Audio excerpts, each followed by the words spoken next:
ચૈતર વસાવા હવે શું ભારતીય જનતા પાર્ટીમાં જશે કે નહીં જાય? તો કેટલીક પરિસ્થિતિ પ્રશ્નો જન્માવે છે, સમસ્યાઓ અને શંકા ઉદ્ભવડાવે છે. પૂરો સમય ચૈતર વસાવાને આપવામાં આવી રહ્યો છે અને એ આપવામાં આવી રહ્યો છે સત્તાધારી પાર્ટી ભારતીય જનતા પાર્ટી તરફથી આપવામાં આવ્યો છે. ચૈતર વસાવાનો જ્યારે તક મળે ને તો રાજનીતિમાં કોઈને છેડતું નથી ને છોડતું બી નથી. ચૈતર વસાવા જેટલું પ્રભુત્વ આદિવાસી પટ્ટી ઉપર ભારતીય જનતા પાર્ટી પાસે અસંખ્ય આદિવાસી નેતાઓ છે, પણ કોઈએ પણ એટલું પ્રભુત્વ જમાવ્યું નથી. મારે એમની જોડે વાત થઈ ત્યારે હતું કે ભાઈ હા, દાળ અને ચોખા એકઠા તો થઈ ગયા છે, કઈ ખીચડી બને છે, મીઠા વાળી કે મીઠા વગરની, એ ટૂંક સમયમાં બહાર આવશે. મનસુખ વસાવા જે રીતે અત્યારે ખુલીને સામે આવી રહ્યા છે, જે રીતે ત્યાં વન કર્મચારીઓ સાથે ઝઘડી રહ્યા છે, ભારતીય જનતા પાર્ટી શિસ્તબદ્ધ પાર્ટી છે. અહીંયા આગળ નેતાઓ ખુલીને બોલતા ડરે છે, પણ મનસુખ વસાવાને કોઈનો ડર નથી. એવું કેમ? કે ભાઈ રાજનીતિમાં એમણે કીધું કે હવે પછીની ઇલેક્શન હું લડવાનો નથી.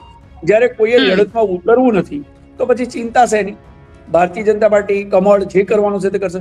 પણ એવું પણ કહેવાય છે કે બધું ગોઠવાઈ ગયું છે. આપણા દક્ષિણ ગુજરાત અને ખાસ કરીને ભરૂચ નર્મદા જિલ્લામાં તો એવું કહેવાય છે કે next member of parliament MP તરીકે ચૈતર જ છે. હવે મનસુખભાઈ અને ચૈતર વસાવામાં આવું કંઈક સ્થાન બદલી ચાલી રહી છે. ભારતીય જનતા પાર્ટીની એ નીલ રાવ હોય કે પછી દર્શના દેશમુખ હોય કે મનસુખ વસાવા હોય, આ બધા અંદર ઝઘડી રહ્યા છે. નુકસાન તો છેલ્લે પાર્ટીને જ જવાનું છે. આ હાર જીતમાં જ્યારે જીત જ દ્રઢ બની જાય ને ત્યારે પછી કોઈ એ નથી રહેતી, ચિંતા નથી રહેતી. નમસ્કાર, હું છું ગોપી ગાંગર અને આપ જોઈ રહ્યા છો નિર્ભય ન્યૂઝ. મારી સાથે તમને અત્યારે વરિષ્ઠ પત્રકાર નરેશ ઠક્કર સર દેખાઈ રહ્યા છે. આજે ચર્ચા કરવી છે જે રીતે મનસુખ વસાવા અને વન કર્મચારીઓ વચ્ચે ગાળાગાળી થઈ છે, જે રીતે આ આખું મામલો, કારણ કે આદિવાસી વિસ્તારમાં અને એમાં પણ ખાસ કરીને ભરૂચ નર્મદા જિલ્લામાં રાજનીતિ જે રીતે ગરમાઈ છે. ચૈતર વસાવા જેલની અંદર છે. 5મી તારીખે ગુજરાત હાઈકોર્ટમાં તેને લઈને સુનાવણી થવાની છે. પણ બધાની વચ્ચે સમજીશું કે ચૈતર વસાવા હવે શું ભારતીય જનતા પાર્ટીમાં જશે કે નહીં જાય. સાથે સર તમારી પાસેથી એ પણ સમજવું છે કે મનસુખ વસાવા જે રીતે અત્યારે ખુલીને સામે આવી રહ્યા છે, જે રીતે ત્યાં વન કર્મચારીઓ સાથે ઝઘડી રહ્યા છે, ભારતીય જનતા પાર્ટી શિસ્તબદ્ધ પાર્ટી છે. અહીંયા આગળ નેતાઓ ખુલીને બોલતા ડરે છે, પણ મનસુખ વસાવાને કોઈનો ડર નથી. એવું કેમ? બેન, આપણે બંને પ્રશ્નનો જવાબ જોઈશું. આપણે પહેલો પ્રશ્ન કર્યો કે ચૈતર વસાવાની અત્યારે પરિસ્થિતિ શું છે. એ હાઈકોર્ટમાં ગયા છે, બરાબર છે. તો કેટલીક પરિસ્થિતિ પ્રશ્નો જન્માવે છે, સમસ્યાઓ અને શંકા ઉદ્ભવડાવે છે. અને એ શંકા ઉદ્ભવી એ જ છે કે આ એ જ ભારતીય જનતા પાર્ટી છે કે જેને, હા, અલગ વાત છે કે રાષ્ટ્રીય કક્ષાનો પ્રશ્ન હતો, રાહુલ ગાંધીનો પ્રશ્ન હતો, એના પ્રશ્ન ઉપર પ્રશ્ન ગુજરાતમાં સુરતમાંથી જ ઉપજેલો હતો અને એની સામે તો રાહુલ ગાંધીને તાત્કાલિક સંસદ સભ્ય પદેથી એને ફારેગ કરવામાં આવ્યા. એમને જે સજા થઈ હતી એનાથી વધારે સજા ચૈતર વસાવાને કોર્ટે સંભળાવી અને એ પછી પણ અધ્યક્ષના એટલે વિધાનસભા અધ્યક્ષની પાસે પણ એમને ગેરલાયક ઠેરવવા માટેની પ્રોસેસને કરવામાં આવી, પણ કશું થયું નહીં. પૂરો સમય ચૈતર વસાવાને આપવામાં આવી રહ્યો છે અને એ આપવામાં આવી રહ્યો છે સત્તાધારી પાર્ટી ભારતીય જનતા પાર્ટી તરફથી આપવામાં આવ્યો છે. હવે પ્રશ્ન એવો છે કે ભારતીય જનતા પાર્ટી એટલી બધી દયાળુ તો છે નહીં.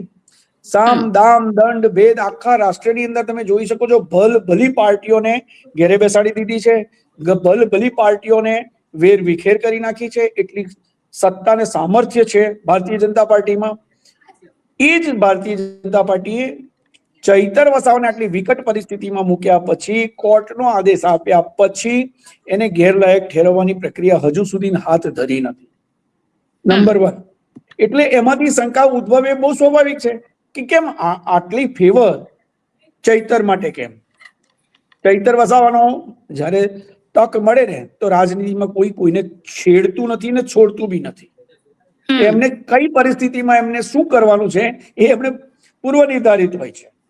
એટલે જ્યારે ચૈતર વસાવાની આટલી બધી લાંબી લડાઈ, આટલું તું મેમેના, એના પછી એક વખતે નરેન્દ્રભાઈ મોદી એટલે વડાપ્રધાન શ્રીની પ્રશંસા કરે છે ભારતીય જનતા પાર્ટી, અને તે પણ ખાસ કરીને મનસુખભાઈ વસાવા જે સતત એમના ટીકાકાર રહ્યા છે, આદિવાસી સમાજના છે, મામા ભાણિયા છે, છતાં એક સમય એવો આવ્યો કે ચૈતર વસાવાએ પણ ચૈતર વસાવાએ ભાજપની ફેવર કરી તો ભાજપના મનસુખભાઈ વસાવાએ ચૈતર વસાવાની ફેવર કરી કે ના એ તો આમ તો સારો છે બધું માને છે.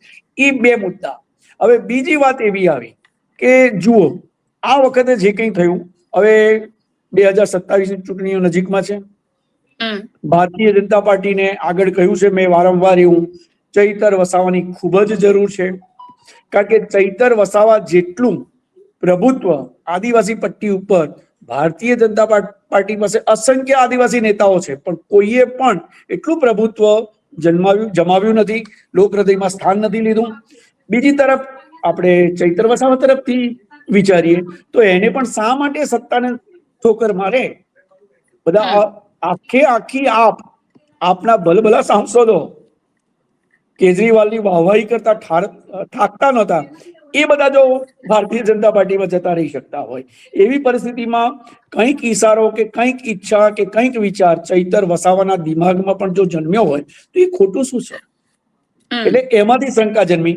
બીજું, તમે આપણે ચેક કરો મીડિયામાં વારંવાર રેલીઓ કરનારો કોણ? ચૈતર વસાવા. જેલમાં છે તો એ એક નેતા જેલમાં છે, અને નેતા જેલમાં હોય તો પ્રજા એકદમ શાંત થઈ જાય તો એ પણ ગોપીબેન શંકા તો જન્માવે ને. બધા કાર્યકર્તાઓ ક્યાં છે? જે કાર્યક્રમો થતા હતા તે બંધ કેમ થઈ ગયા? શું માત્ર ચોમાસું જવાબદાર છે એના માટે કે કંઈક બીજી પણ પ્રક્રિયા છે? એટલે આ 2-3 ઘટનાઓ જે બની છે એની પાછળ પત્રકારો દિમાગ લગાવે કે ભાજપ વાળા લગાવે કે ખુદ આપના નેતાઓ લગાવે, બહુ સ્વાભાવિક છે. અને એ ચર્ચાઓ હવે ચગડોળે ચડીને પરિણામલક્ષી બનવા તરફ જઈ રહી છે. એટલે બની શકે આપણે વારંવાર ચર્ચા કરી છે એવી રીતે કે ચૈતર વસાવા એ છેલ્લો રસ્તો પણ અપનાવે, એની પાસે વિકલ્પ છે. આપણે ચર્ચા કરી હતી એવું કે એની પાસે હજુ એવું માનો કે 2027ની માર્ચ મે સુધીનો સમય છે, પણ આ પરિસ્થિતિ કંઈક અંદર ખાને રંધાઈ રહ્યું છે. મારે એમની જોડે વાત થઈ ત્યારે હતું કે ભાઈ હા, દાળ અને ચોખા એકઠા તો થઈ ગયા છે, કઈ ખીચડી બને છે, મીઠા વાળી કે મીઠા વગરની, એ ટૂંક સમયમાં બહાર આવશે. બીજો પ્રશ્ન તમે કહ્યો છે મનસુખભાઈ વસાવાનો. બિલકુલ સર. બેન, ભારતીય જનતા પાર્ટીમાં જેટલા સાંસદો છે ગુજરાતમાં, ગુજરાત છોડી દો આખા દેશમાં સાંસદો છે, એ સાંસદોમાં આ એક જ વિરલ વ્યક્તિત્વ મનસુખ વસાવાનું છે. એ તો આખા મીડિયા જગતે જોયું છે. માત્ર દક્ષિણ ગુજરાત, ભરૂચ, નર્મદા જિલ્લો કે ગુજરાત એ નહીં, દેશમાં પણ આટલું બે પાક બોલવા વાળો નેતા, આદિવાસી નેતા, 27 વર્ષ ભારતીય જનતા પાર્ટીમાં અર્પણ કરનારો આ નેતા વારંવાર બોલતો રહે છે.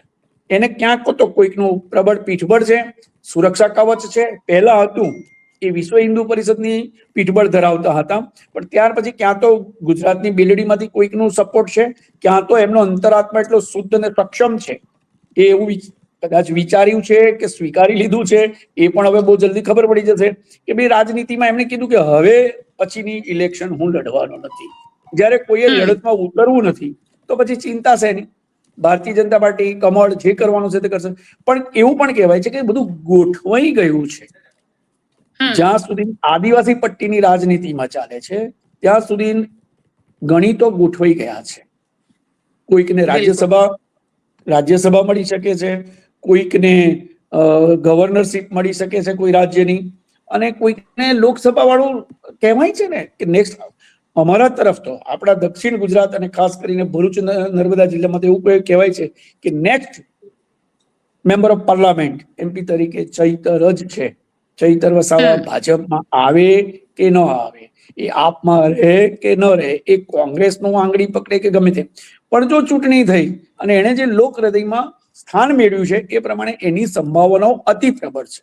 અને એ સંભાવનાઓમાં વ્યક્તિ સ્વાભાવિકપણે એવું પસંદ કરે કે સત્તા કયા પલડામાં છે, ફાયદો કયા તરફ છે. હા, કારણ તો એવું આપશે કે આદિવાસી સમાજનું ભલું થવા માટે, એનો ઉદ્ધાર કરવા માટે, જંગલની જમીનની જે સમસ્યાઓ છે, જળ જમીન અને જંગલનું, એ પ્રશ્નો માટે આદિવાસીઓ લડે છે. આ હમણાં બી મનસુખભાઈ જોડે બી મગજમારી થઈ, એ પણ તો ને ખોપી ગામના કંઈક એના માટે ગયા. એટલે હવે બને આથમ તો સૂર્ય સુંદર પણ લાગે અને મધ્યાહનનો સૂર્ય આકરો પણ લાગે, પણ ઊંચાઈ ઉગતો સૂર્ય. હવે મનસુખભાઈ અને ચૈતર વસામાં આવું કંઈક સ્થાન બદલી ચાલી રહી છે. મનસુખભાઈ પણ કરે છે. આ આખો છેલ્લો પ્રસંગ મેં બહુ ધ્યાનથી એમને સાંભળ્યા છે. પહેલી વાર હું એટલું છાતી ઠોકીને કહી શકું કે આમાં મનસુખભાઈની કદાચ એટલી ભૂલ નથી, પણ ભૂલ થઈ છે ભારતીય જનતા પાર્ટીને ગાંધીનગર અને આ નર્મદા જિલ્લાની અંદર જે કંઈ ચાલ્યું, આ ખોપી ગામની અંદર જમીન જંગલ અને જળ માટેની જે સમસ્યા છે એનું સમાધાન કરવા માટે જમીન ખેડવાનો મુદ્દો છે. મેં ફરી વાર કહું છું કે બહુ ધ્યાનથી મનસુખભાઈને સાંભળ્યા, કારણ કે મનસુખભાઈનો ગુસ્સો તો વારંવાર હોય છે. અપશબ્દો બી એમના મોઢામાંથી આમ ધાણીની જેમ ફૂટે, કારણ કે એમને એવું છે કે આ હું જનતા માટે કામ કરનારો સૈનિક છું, અને જો હું સાચો છું તો મારે કોઈની સાડાબારી રાખવાની જરૂર નથી, એને રાખતા બી નથી. દર્શનાબેન દેશમુખની હોય, એ ગૃહમંત્રી ની હોય કે કોઈની પણ હોય, એ બલબલાની સામે બોલી નાખે છે, કારણ કે એમને કેવું કે મને મળશે નહીં મળે, મળ્યું તું ખોઈ દીધું, હવે શું ખોવાનું છે મનસુખભાઈએ, અને મેળવવાનું તો 27 વર્ષ સુધી મેળવી લીધું, હજુ જ્યાં સુધી સાંસદ તરીકે રહેશે ત્યાં સુધી એમને ભોગવવાનું છે. એમની જે અપેક્ષા છે એ અપેક્ષામાં હવે એમને જતા કે ખોતા પણ નામ તો રોશન કરવાનું છે કે આટલા વર્ષ સુધીના આદિવાસી પટ્ટી ઉપર આદિવાસીઓ માટે બોલ્યા છે કે મેં આદિવાસી સમાજ માટે આટલા વર્ષ કામ કર્યું. બેન, જો મનસુખભાઈને આ વખતે કોઈ છેડ્યા છે એવું કેવું હોય તો એટલું કહી શકાય કે ગાંધીનગરના વન વિભાગના મંત્રીઓ અથવા તો જેમને મનાવ્યા હશે, સમજાવ્યા હશે કે વિનંતી કરી હશે કે જાઓ અને આ ખોપીમાં જે કંઈ ચાલી રહ્યું છે, ખેડૂતોની જમીન ખેડવાની જે બબાલ છે, એમને દલીલ કરી છે કે સુરતમાં ઉમરપાડાના એ વિસ્તારમાં આદિવાસી ખેડૂતો જમીન ખેડી શકે, એ જ આદિવાસી ખાલી 50, 100, 200 કિલોમીટરના ડિસ્ટન્સ ઉપર, ડિફરન્સ ઉપર જ્યાં સાગબારા આવેલું છે, સાગબારામાં જમીન કેમ ના ખેડી શકે? અને એ આંદોલન કરે તો ગુનો. આખી વાત ક્યાં જન્મી કે એ જ્યારે એ ખોપી ગામે જતા હતા ત્યારે એમને વચ્ચે રસ્તામાં, અને એક તો રસ્તા સાંકડા છે, ત્યાં આગળ વન વિભાગ અને ડીએફઓ અને એમના કહેવાથી એમણે બહુ સ્પષ્ટ ઇન્ટરવ્યુમાં બી કીધું છે, મેં પણ સાંભળ્યું છે. બેન, હજુ આ વખતે કહી શકાય, આપણે કોઈની ફેવર નહીં કરવી જોઈએ, પણ ફેક્ટને બી તો અવોઇડ ન કરાય.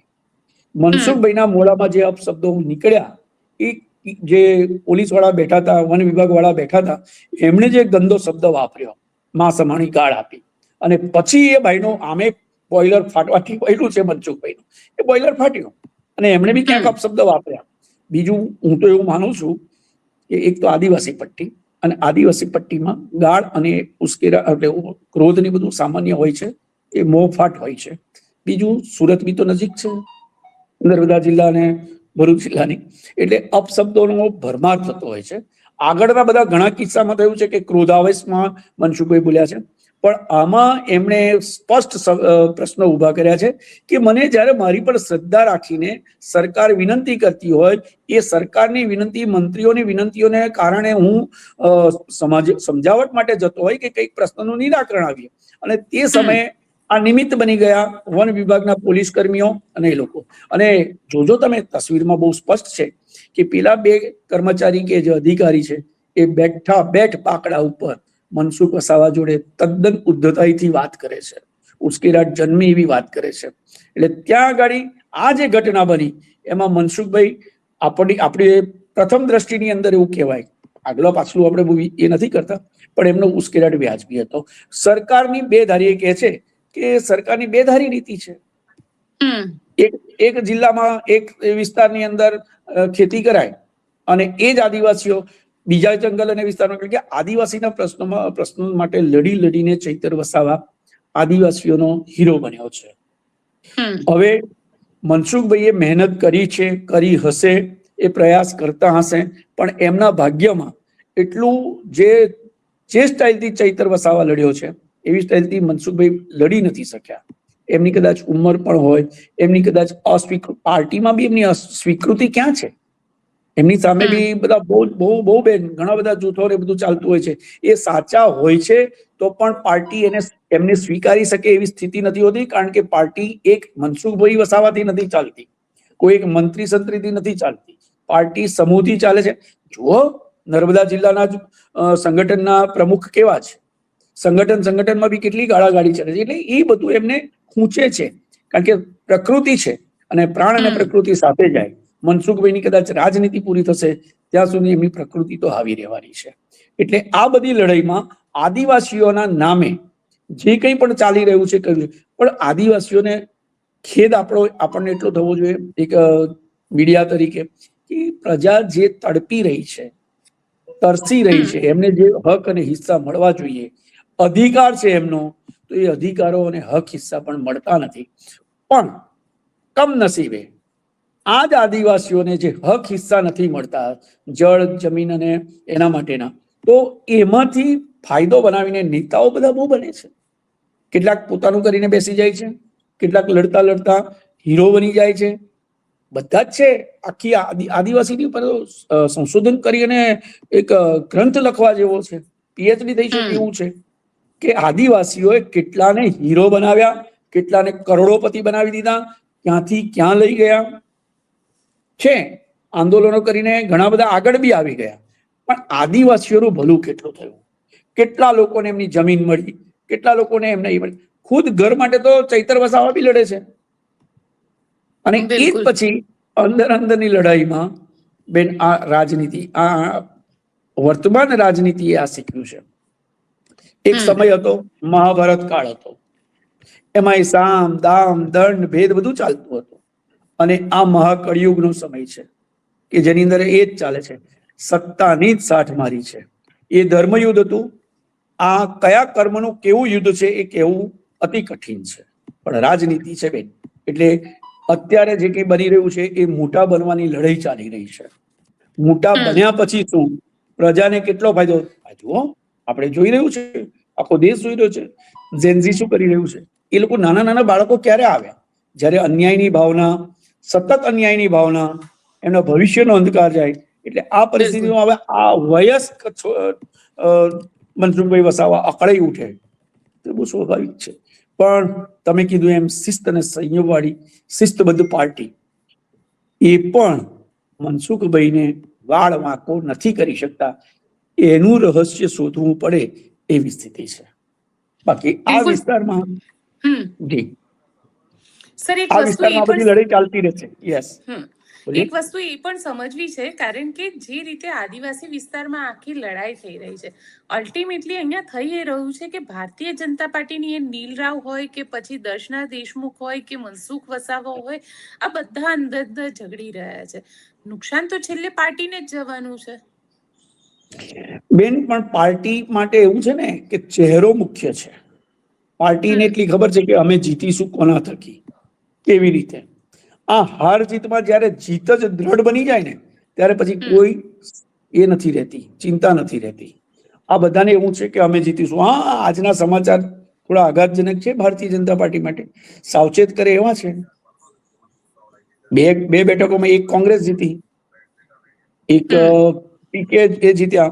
એટલે એ પણ અત્યારે આમાં આ ભરૂચ જિલ્લા, નર્મદા જિલ્લાને અડીને આવેલો ભરૂચ અને નર્મદા બે જિલ્લાની જે આદિવાસી પટ્ટીમાં નેતૃત્વની ગળાકાપ સ્પર્ધા અને હરીફાઈ છે, એમાં માત્ર આદિવાસી છે એવું નથી બેન.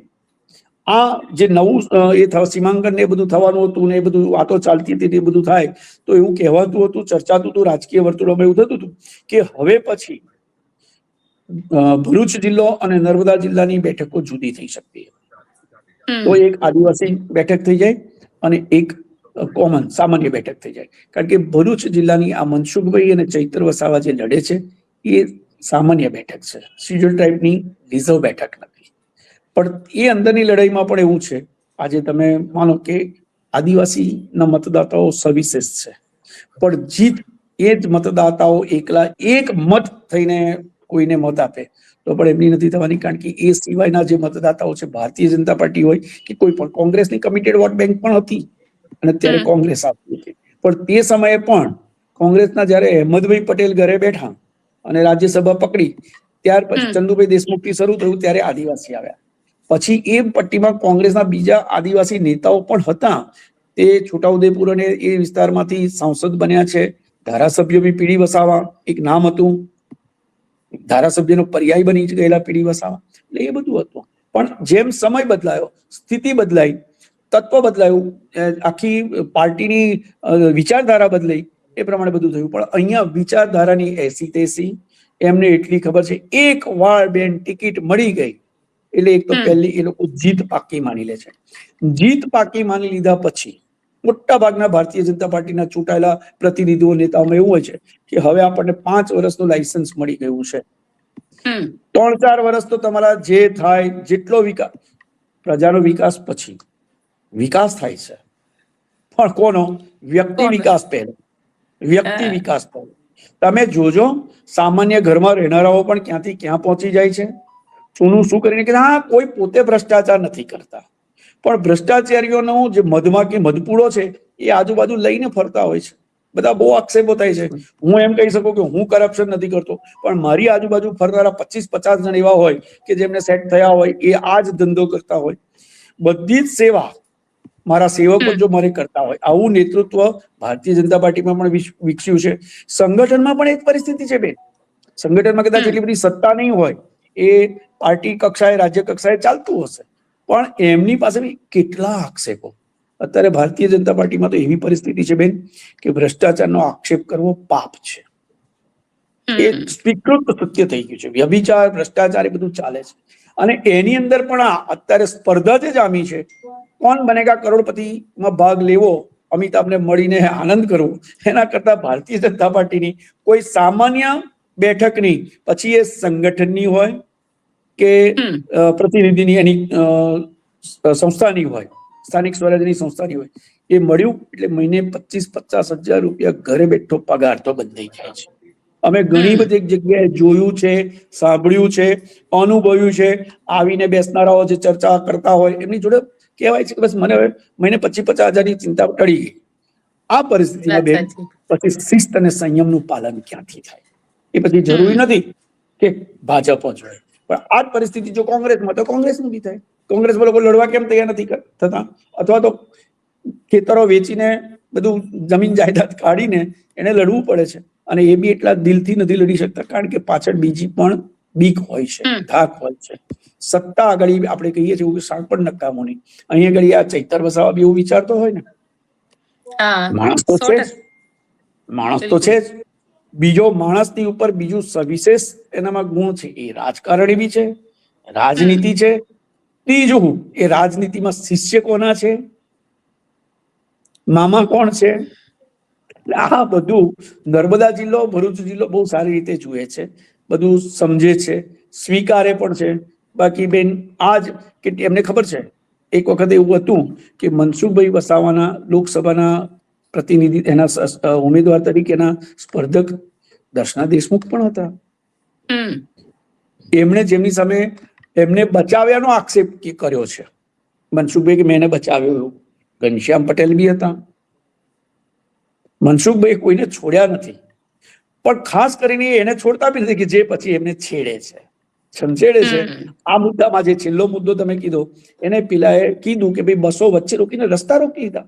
તમે કહો છો કે પ્રશ્ન નિપટાવવાનો છે, સમાધાન કરાવવાનું છે, આદિવાસીઓને એમના ન્યાયના, એને જે કઈ હોય તે વાતને પતાવવાની છે, નિકાલ લાવી દેવાનો છે, અને પછી બસો રોકે.